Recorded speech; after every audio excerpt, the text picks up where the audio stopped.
नमस्कार, जय हिंद। मैं हूं जितेंद्र बिंदु और आप देख रहे हैं पाताल लोक। स्वागत है उस महान लोकतंत्र में जहां आपकी जान की कीमत एक हेलमेट से भी कम है।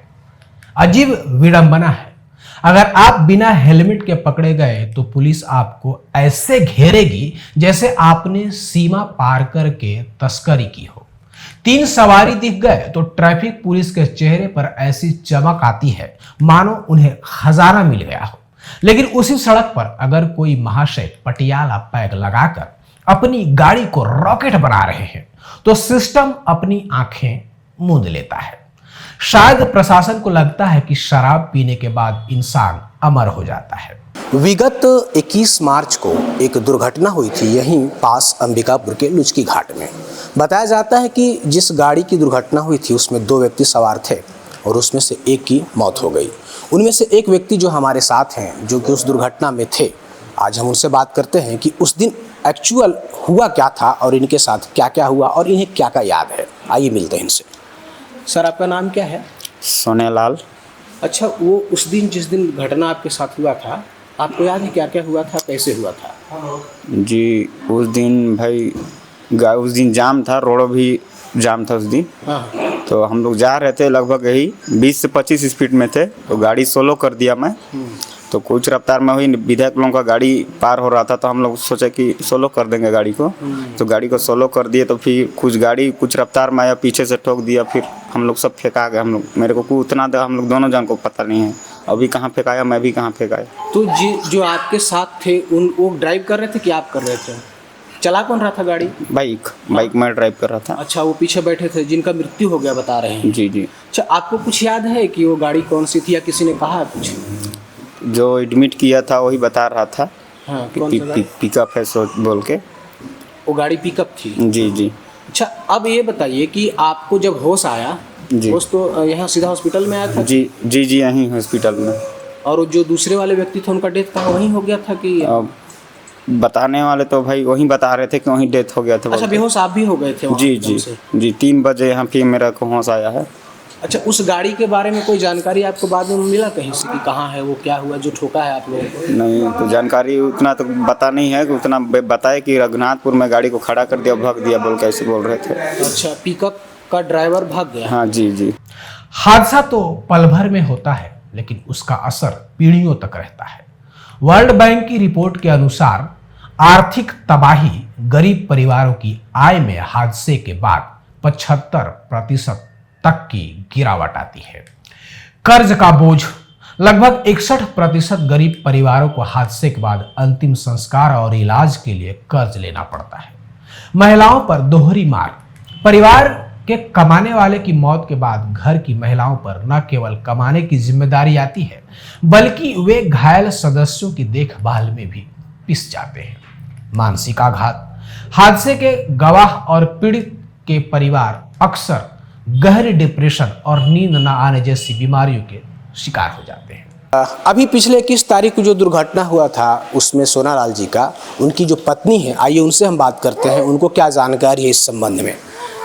दीदी, आपका नाम क्या है? मेरा नाम पुष्पा टप्पू है। अच्छा पुष्पा दीदी, आपको क्या पता है कि कैसे एक्सीडेंट हुआ था और कौन किया था? सर, हम लोग को कल पता चला, घर वाले कॉल किए थे मेरे जेठ जी। हाँ। तो बोले कि गाड़ी पकड़ा गया है, रघुनाथपुर में खड़ा है गाड़ी, पिकअप है बोल के। अच्छा। तो हॉस्पिटल से निकलिएगा तो रिपोर्ट कर दीजिएगा, फिर उन लोग कुछ पैसा भरेंगे से बोले। चलिए जरा NCRB यानी कि मौत के रजिस्टर के पन्ने पलटते हैं। पिछले साल 1.77 लाख से ज्यादा लोगों ने सड़कों पर दम तोड़ दिया। ये आंकड़ा नहीं है साहब, ये उन परिवारों की चीखें हैं जो अब कभी नहीं गूंजेंगी। इनमें से हजारों हादसे उस नशे की देन है जिसे सरकार खुद दुकानों पर सजाकर बेचती है। नियम क्या है? शराब पीकर गाड़ी चलाना मना है, लेकिन पकड़ लिए गए तो बस कुछ हजार रुपए का जुर्माना। वाह, क्या स्कीम निकाली है सरकार ने। पैसे दो और खून करने का लाइसेंस लो। जब तक शराब पीकर गाड़ी चलाने वाले को हत्यारा नहीं माना जाएगा तब तक ये आंकड़े सिर्फ कागजों पर बढ़ते रहेंगे और लोग श्मशान में जाते रहेंगे। अब मान लीजिए आपकी किस्मत बहुत अच्छी थी और आप एक्सीडेंट के बाद बच गए। अब आप पहुंचते हैं उसी सरकारी मकान में जिसे हम अस्पताल कहते हैं।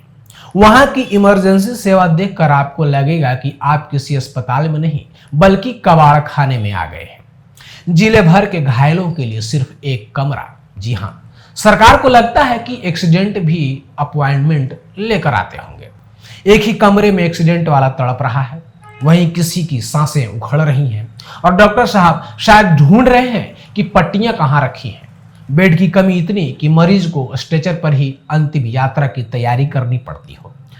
इलाज मिलना तो दूर, यहां तो ये तय करने में ही आधा घंटा लग जाता है कि मरीज को अंदर ले जाएं या सीधे मर्च्यूरी में भेज दें।